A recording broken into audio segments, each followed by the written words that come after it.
વર્તમાન સમયમાં યુવાધન વેસ્ટર્ન કલ્ચરના રંગે રંગાયું છે, ત્યારે ભારતીય સંસ્કૃતિને વર્તમાન પેઢી જાણી શકે, સમજી શકે તેના હેતુસર છેલ્લા 42 વર્ષથી વડોદરાના પોલો ગ્રાઉન્ડ ઉપર દશેરાના દિવસે ઉત્તર ભારત સાંસ્કૃતિક સંઘ દ્વારા રામલીલા અને રાવણ દહનનું આયોજન કરવામાં આવે છે। વડોદરા કલાનગરી તેમજ સંસ્કારી નગરી છે। સંસ્કારી નગરીના યુવાનોમાં સંસ્કારોનું સિંચન થાય અને ભારતીય સંસ્કૃતિને યુવાધન સમજી શકે તેના હેતુસર 42 વર્ષથી ઉત્તર ભારતીય સાંસ્કૃતિક સંઘ દ્વારા રાવણ દહનના કાર્યક્રમનું આયોજન કરવામાં આવે છે, જેમાં સર્વપ્રથમ રામલીલાનો કાર્યક્રમ આયોજિત કરવામાં આવે છે, જેમાં મોટી સંખ્યામાં નગરજનો શ્રદ્ધાભેર જોડાતા હોય છે। રામાયણ સાર સાથે લોકોને સંબોધિત કરી રામાયણના બોધ સાથે માહિતી પૂરી પાડે છે। વર્તમાન પેઢીને રામાયણ થકી એક પુત્રનો પિતા અને માતા પ્રત્યે, એક પતિનું પત્ની પ્રત્યે અને એક ભાઈનો ભાઈ પ્રત્યેની ફરજ સમજી શકે, તેને જાણી શકે તેના હેતુસર રામલીલાનું આયોજન કરવામાં આવે છે। તેમજ હંમેશા અસત્ય પર સત્યનો વિજય થાય છે તે સમજાવવા માટે રાવણ, મેઘનાદ અને કુંભકર્ણના મહાપુતળાનું દહન કરવામાં આવે છે।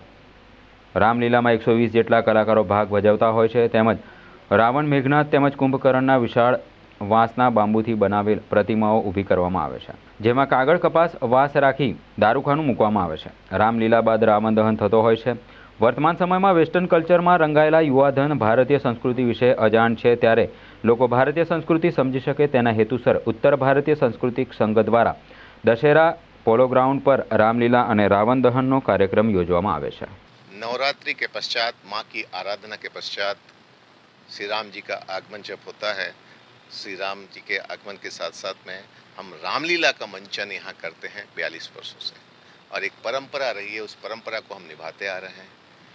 जब रामलीला संपन्न हो जाती है यहाँ, उसके पश्चात 3 पुतले रावण, कुंभकर्ण, मेघनाद के बनाए जाते हैं। उन 3 पुतलों का दहन होता है और भव्य आतिशबाजी की जाती है। पिछले 1 महीने से हमारे रामलीला के कलाकार प्रैक्टिस कर रहे हैं। 1 महीने पहले जो है ग्राउंड, ये जो पुतले हैं बन के तैयार हो गए हैं।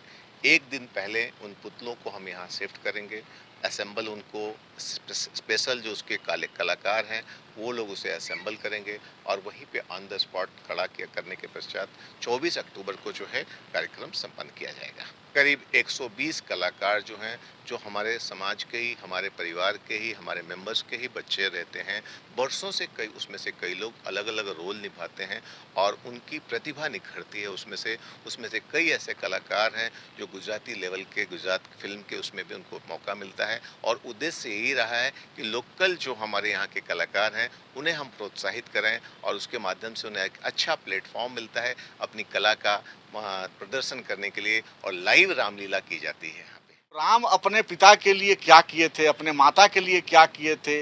राम ने माता का वचन पालन करने के लिए, पिता का वचन पालन करने के लिए कितना बड़ा त्याग दिया था, और त्यागी ही हमेशा पूजा जाता है।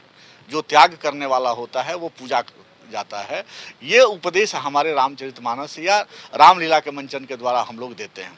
माता पिता का संबंध कैसा होना चाहिए, गुरु का संबंध कैसा होना चाहिए, समाज में भाई का संबंध कैसा होना चाहिए, भाई बहनों का संबंध कैसा होना चाहिए, ये सब चीज़ हमारे इस रामलीला के मंचन के द्वारा हम देते हैं।